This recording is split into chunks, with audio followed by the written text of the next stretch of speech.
অস্ট্রেলিয়ার হারে এখনো টিকে রইল বাংলাদেশের সেমিতে যাওয়ার স্বপ্ন। এখন প্রশ্ন হলো, বাংলাদেশকে আদৌ সেমিতে যেতে পারবে?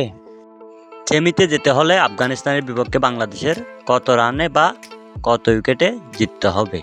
আজ সকাল 6:30টার সময় বাংলাদেশ ভার্সেস আফগানিস্তানের ম্যাচ। বাংলাদেশ যদি আগে ব্যাটিং করে তবে বাংলাদেশের জিততে হবে ম্যাক্সিমাম 61 রানে।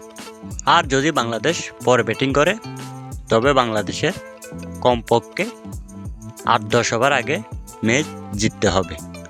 আর বাংলাদেশ যদি 8-9 ওভার আগে বা 61 রানে জয়ী হয় তবেই খেলতে পারবে প্রথমবারের মতো সেমিফাইনাল। আর যদি হেরে যায় তবে ধরতে হবে সোজা বাড়ির পথ।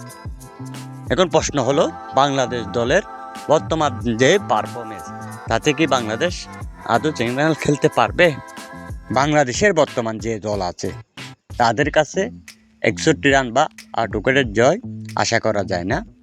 তবুও দলটি যখন প্রিয় দল, তাদের কাছে শেষবারের মতো আশা রাখবো যে তারা 61 রান বা 8 উইকেটে জয়লাভ করবে এবং বাংলার ক্রিকেট প্রেমী মানুষদের একটু স্বস্তি দেবে।